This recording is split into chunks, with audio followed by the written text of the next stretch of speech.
Good evening, everyone, and welcome to another edition of our Justice and Peace's guest speaker series. As we've been talking with lawyer and paralegal bencher candidates, as always, the views and opinions are of the candidates alone.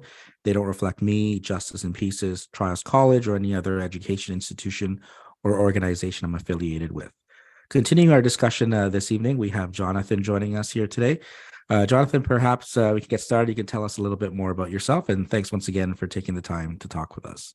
Yeah, and thank you very much, JP, for inviting me. And I'm really kind of happy to be running in these elections. I've been a litigator for about 10 years now. First, I was in a very small firm. Then I was in a large firm, and now I'm in-house at TD Bank, where I've been for the last 6.5 years. Where I do investigations and litigation matters, and yeah, that's kind of my background professionally. But I also have a master's in public policy, so things around governance are quite up my alley as well. Yeah. And I guess then the big question is, so you do all that, and now you're putting your name forward for the bench election. So why are you running in the election, Jonathan? Yeah. So I'm running because for a few reasons. The first reason, and an important one, I think, is representation really matters. I am a first-generation lawyer. I'm in-house counsel. There's not so many of those at Convocation. I'm kind of obviously a visible minority. I'm a member of the LGBTQ2S plus community. And I think that that Convocation needs people that come from different perspectives in order to adequately represent the general population and the population of lawyers in this province. But the second big reason that I'm running is because I'm passionate about a few issues that I think that Convocation needs to turn its mind to. One of which is climate change, and it's an issue that has not really been tackled in any meaningful way at Convocation. And I think that it's time for this issue that is going to affect all practice areas and all types of businesses, organizations, and people. And it's time to start thinking about how it's going to impact the legal profession, the advice that we give, the way that we do business, and how we can do our part to be a part of climate change mitigation, but also taking advantage of the opportunities that Ontario has to be part of the mitigation of climate change. Now, before we get into those and then some other issues, I mean, the big question here in this election, unique in that you have, I mean, one's the Full Stop team, one's the Good Governance Coalition, but I mean, we've never really, at least in recent memory, had to this large scale, kind of like a political party structure type of analogy here, with the respective groups and out of, let's say, 100 or so people running, 75 are affiliated on the lawyer side with one of those two parties, and you're one of the unaffiliated candidates running. So first of all, what are your thoughts on having slates and coalitions? I mean, I know on the good governance side, their response is that it's kind of like a necessary evil. The only thing worse than two slates is one slate, and they've pledged that if they're elected, they'll look at electoral reform. So first part is kind of what are your just general thoughts on it? And second, if you are elected and electoral reform is on the table, whether it's about slates or anything else, what are your thoughts on just how these elections have been going? Yeah, I think that the kind of evolution of slates is really unfortunate, frankly, in the context of this institution. It's an institution that's powerful and holds sway over a pretty influential part of our society, and it's kind of a shame that it's now starting to reflect mainstream politics, and particularly some of the narratives that you're hearing in the United States, which I think is really quite a shame. I would say that, as much as I like a big an important part of my candidacy is to really refocus the energies of the Law Society on substantive issues and get past the squabbling. I also understand what good governance is saying about the only, the only thing that's worse than one slate is two. And I really think that because they've the narrative that's come out of the full stop slate, frankly, and previous to that, the stop SOP slate, I get why they've done it. I just don't think that it's going to produce a better outcome in the end for the Law Society, because it's only going to serve to increase polarization, and give people that have motivations that are overtly political more of a platform rather than less, which I think is kind of necessary in this type of organization. I'm here to make the Law Society boring again, frankly. I think that it's too spicy, it's too interesting. And the political narratives are kind of too fear mongering, if I can say that. And in a way, I'm really speaking about full stop when I say this. I think that it's a tactic to, like, this coalition is a tactic to score cheap political points. And it's weaponizing people's, in my opinion, understandable anxieties about how quickly our society is changing. Technology, automation, demographic change, those things make people nervous, and older generations especially. And our Law Society oftentimes has a lot of older individuals that are ventures. And so the problem with it, though, is that in kind of creating these narratives that are weaponizing these anxieties, they're not really doing anything to actually find the root cause, A, of those anxieties, and B, address them. And so I think it's irresponsible, frankly. Like, some of the narratives are troubling, like stop woke and stop social engineering.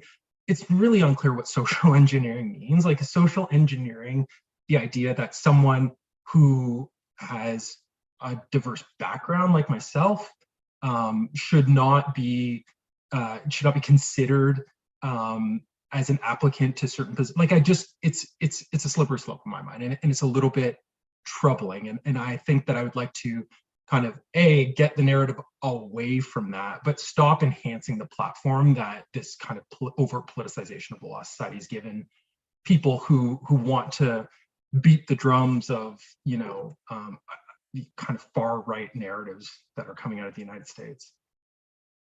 So, I mean, what can be done, I guess, in terms of, if you want to look back at this, and I mean, if you go back maybe 8, 12 years in previous elections where largely people ran on their own, they may have sort of shared or pooled resources. Perhaps they sent out a mail out and they split it. I think I heard it's like about 30,000. I don't know, you can maybe confirm that. Yeah. But they went 15 or something along those lines at best, right? It was the extent of some of the cooperative initiatives between venture candidates, but largely they were running on their own. Is that kind of where we need to go back to, or is there freedom of association type of thing if you want to run as a coalition or a slate, or is there anything else? I mean, we just touched. I just touched on the spending, right? I mean, there's no limits. Yeah. I mean, if TD wanted to say, "Hey, Jonathan, we really want ventures back at the Law Society. Here's $100,000. Make it happen." Is there a problem with some of these rules or lack thereof? I don't think that there is yet, if I'm honest. I probably have spent very little compared to a lot of candidates in actual fact, and nobody's paying for any aspect of my campaign other than myself. And I think that could be a barrier if spending does start to spiral out of control and people are, running ads nonstop that you can't get away from. We're not there yet, and so, but I think it is something that people need to keep an eye on. What can really be done to combat it is to run. People like me, people that want to actually see important issues put on the agenda at the Law Society, need to put their hands up and run. A lot can be done with a social media account and some energy.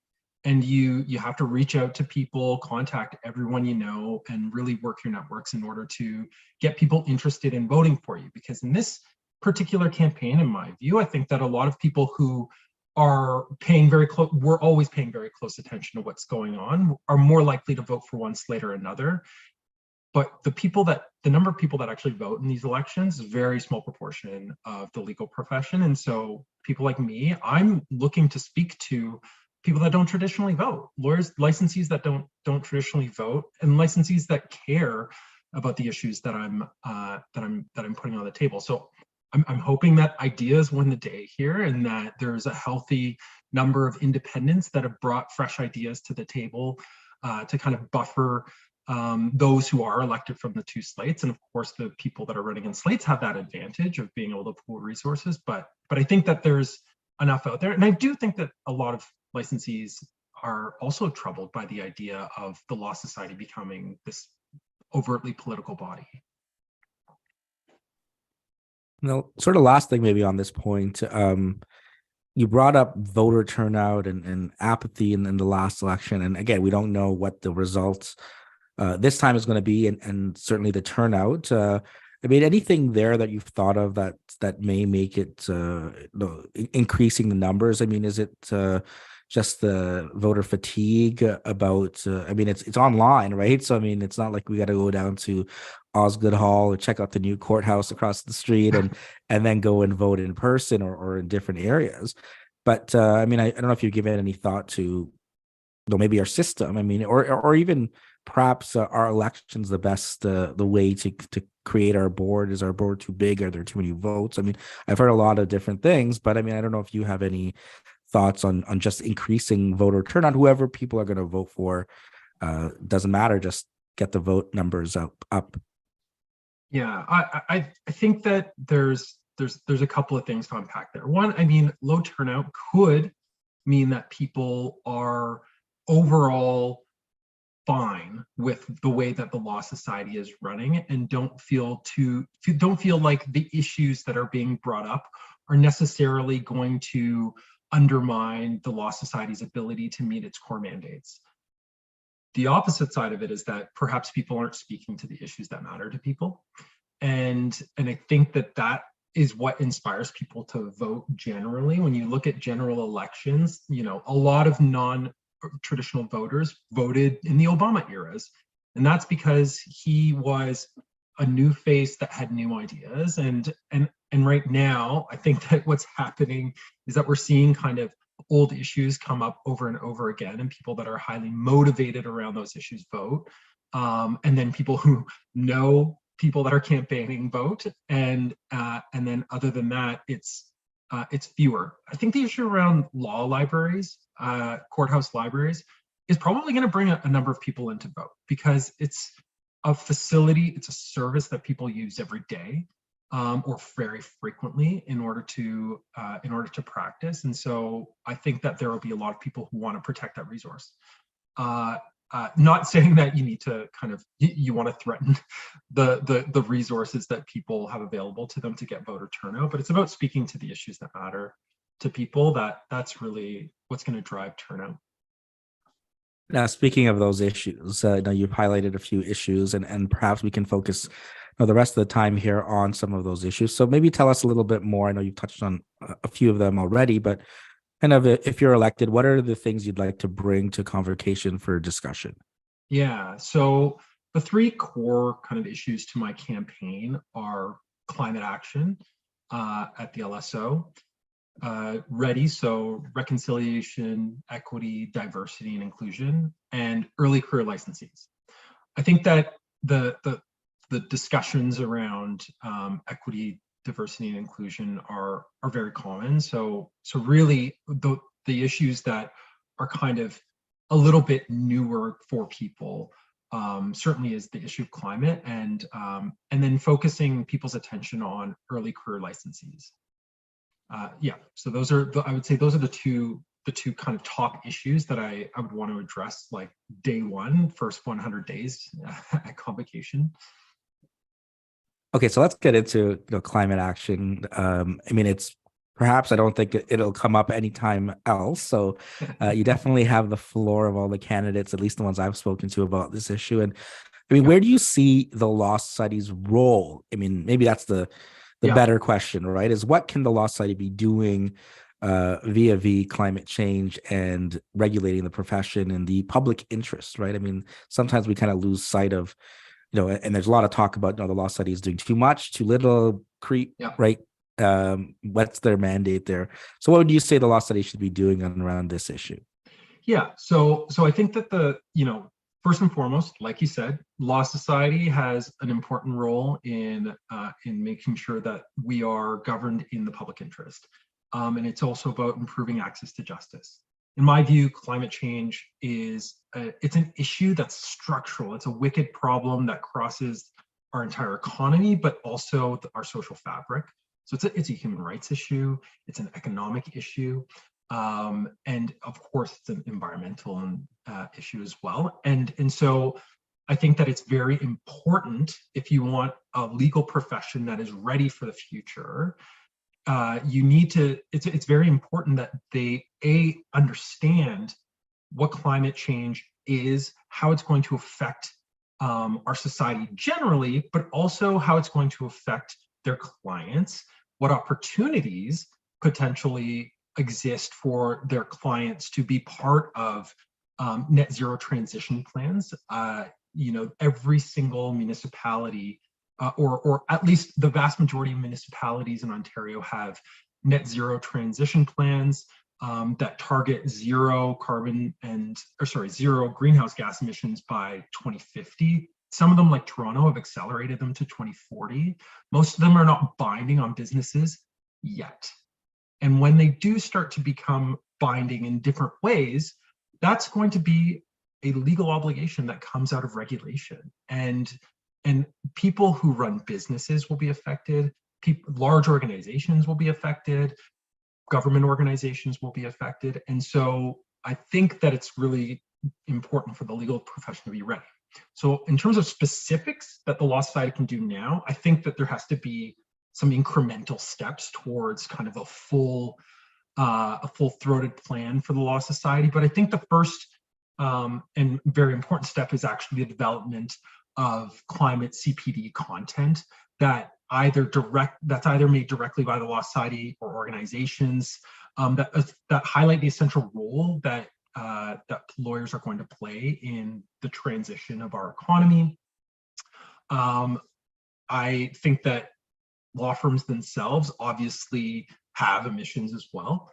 I think that's probably very small in the aggregate, but they're going to need to be prepared when municipalities like Toronto say that you need to have a net zero plan as a private organization. And so I think the Law Society can be involved in actually producing template net zero strategies or net zero documents, so that law firms and sole practitioners know kind of how to create a net zero plan. I think that another interesting opportunity the Law Society has is to actually encourage people to volunteer, and do that by allowing them to use a certain amount of their CPD hours towards pro bono or other types of volunteer activities that are aimed at reducing carbon emissions. And I know that this is an unusual issue perhaps for this particular organization, because it's never really spoken about it yet or touched it yet. But I think that 10 years ago, we would have thought it was an unusual issue for banks to be talking about, and that it was an unusual issue for schools to be talking about. And everybody is talking about it. The Law Society isn't. Our very own, Beverly McLaughlin, former Chief Justice, completely beyond reproach, said that dealing with climate change is one of the most important challenges Canada's going to face, and that lawyers and justice actors who want a just society need to engage proactively in curbing climate change. Yeah, another point you brought up there was with respect to the new calls and transitioning, in your first 5 years articling.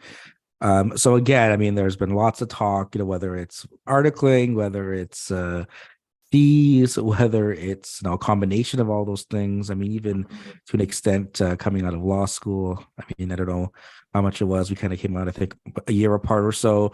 Yeah. What it is, today at Osgood or U of T or the other law schools, but that kind of plays a factor into your time articling and then getting into practice. So, I mean, what are your thoughts there on, again, what the law study can be doing either more of or differently in regards to those just starting off in their practice?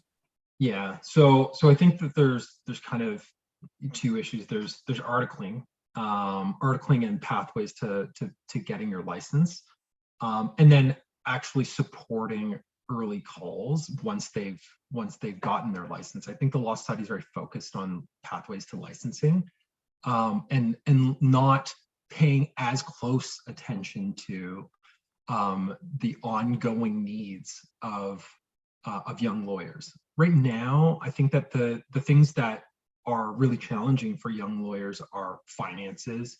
Law school costs about double what it did when we were studying. And so, I've been at the bar for 10 years now. And so in 10 years, you've had a doubling. And I graduated with a significant amount of debt, and it took me some time to pay it off.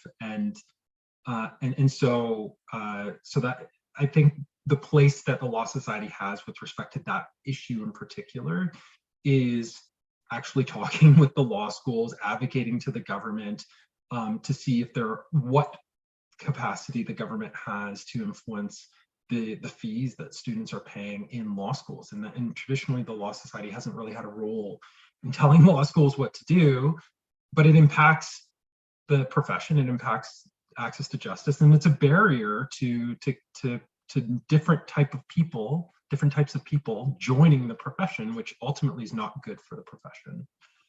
I think that licensing fees, well, not the fees necessarily alone, but like articling is challenging to obtain, doesn't necessarily pay well, and can be expensive for a lot of people.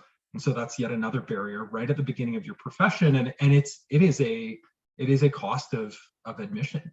And so I think that's something that needs to be considered, as to what are we doing a disservice to early career licensees by having expensive articling fees, or having articling fees at all, when they're just starting out and they've already got loads of student debt. Mental health is a big challenge for early career licensees. And I think it's a big challenge in our society in general right now. Post-pandemic, it's obviously been very difficult, but you have to think about what's happened to a lot of people that are just joining the profession. They just finished law school online. And that is a particularly daunting challenge, to now throw yourself into a profession that is in a lot of ways built on relationships. And so I think that there needs to be, at the very least, some kind of intervention to help the students that were in law school throughout the pandemic integrate into the profession on the professional and a social level.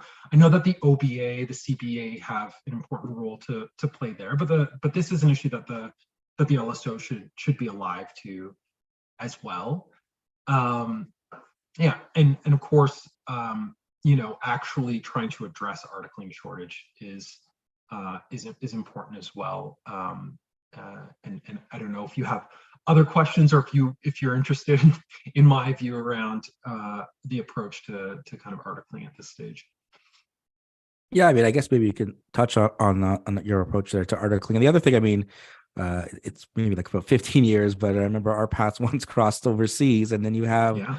a lot of internationally trained lawyers that you kind of add into that mix that creates some difficulty for them, from what I hear, because I mean, someone was just posting the other day, like some posted even outright, discriminatory, that say must have graduated from a Canadian law school. Right. I mean, both. I guess maybe there's two parts in there. Obviously, what you want to share about articling, but as well, an eye to the internationally trained lawyers that have to kind of go over Yep. those pathway processes as well.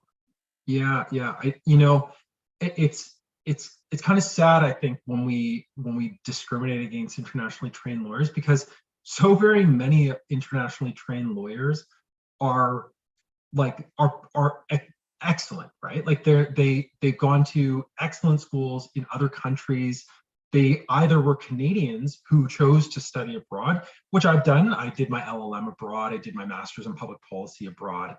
And so you wouldn't expect to come back and have such severe barriers as a result, just in the same way that students who are in law school who study in Canada would hope that going to another jurisdiction like the United Kingdom, for example, where I've spent a fair bit of time and wasn't at the receiving end of that kind of discrimination, didn't have to do NCAs. I summered in the United Kingdom with ease. I think that's a problem. That's not good for the overall quality of our profession. We should be judged by our competence, not by where we went to school. But I think, unfortunately, the reality right now, and it was kind of, I'm sure you remember around the time we graduated, we were kind of dealing with the overhang of the global recession, and there were a lot of people not getting articling jobs right away. And I think the reality is like it's in a lot of ways an economic issue. Like, you have supply and demand, and now we're talking about minimum wages in articling, which I think is a great idea, because underneath a particular wage, you're getting into the realm of exploitation. But at the same time, there is a limit to which the market will absorb students based on the price that it costs to train them and the value proposition that they bring to a firm or to a solo practice. And so, like, you can either reduce the number of candidates for licensure, and that's kind of hard to do when you have 2 new law schools that have opened in the last I want to say 6 or 7 years in Ontario, and an increasing demand or driver of supply in our market being people coming from abroad who want to practice in Ontario as well. So reducing candidates is hard. I think that it's a conversation, though, that someone should have. I'm not really sure that it's on.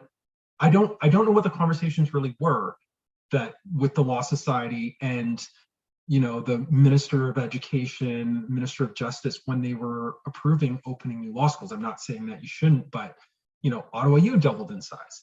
So there's a lot of people graduating, and we may be doing people a disservice by increasing the numbers of people that are graduating into a market that can't get them all licenses.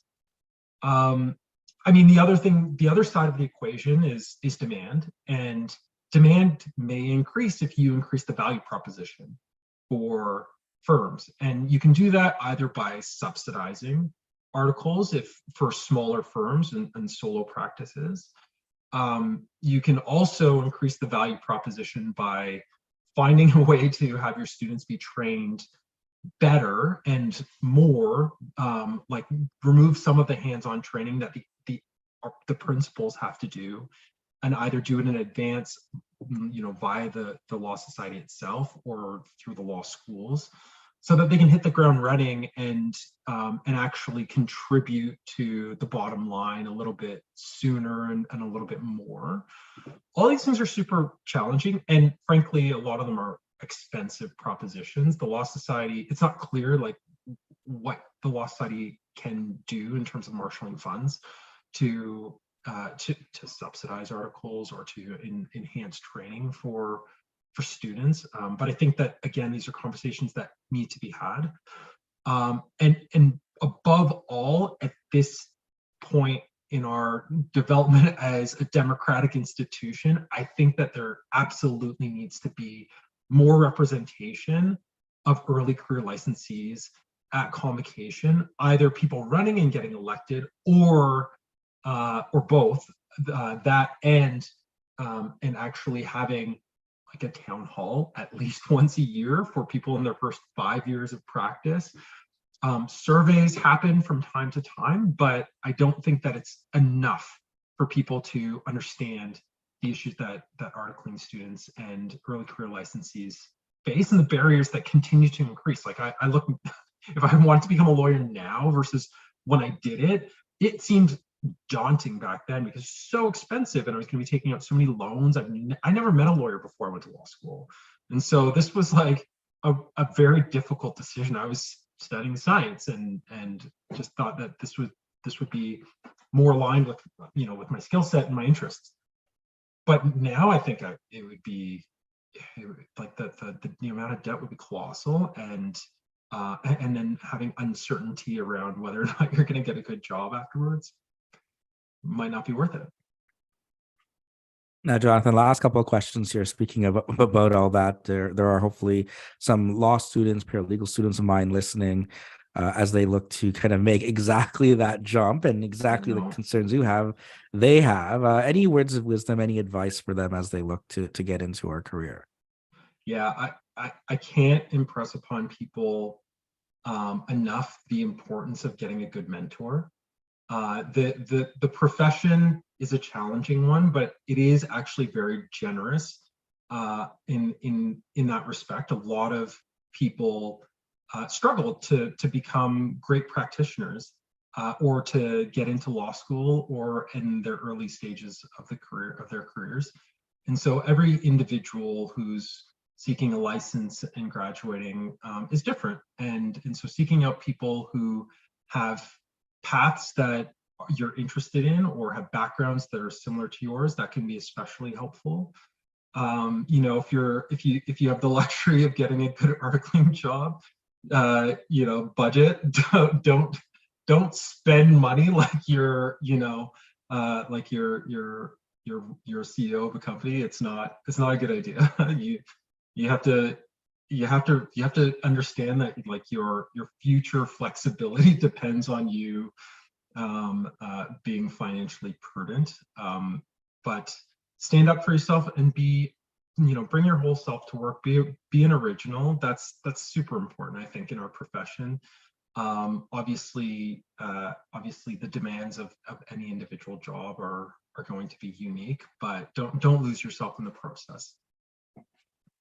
All right, perfect. So, Jonathan, last question here. First of all, thanks again for taking the time to join us. But for all the lawyers that may be listening, watching the series, get to your interview, get to this point in the interview, and they're thinking, why Jonathan? So, why should they vote for you? Yeah. So, I would say, very focused on the issues that are going to bring the law society and the legal profession into the future. I think that it's important to be forward-looking and to avoid as much as possible the sideshows of identity politics. And I think that it's really, really critical to have people that are, not at the end of their time in the profession as well, be part of convocation, because the issues that face people early career, mid-career, late career, they're different. And so I am a early to mid-career licensee, and I think that the perspective that I'm bringing to that I would bring to convocation would be unique. Like I said at the beginning of the interview, I'm a first-generation lawyer, LGBTQS to S+ community, and in-house counsel, which again is not super common at convocation. And I really do want to represent not only those groups, but all of the groups that don't have the loudest voice at the Law Society, including early career licensees. So thank you. Thanks once again for taking the time to talk with us today, and thanks for everyone for tuning in. Take care, everyone. Thank you.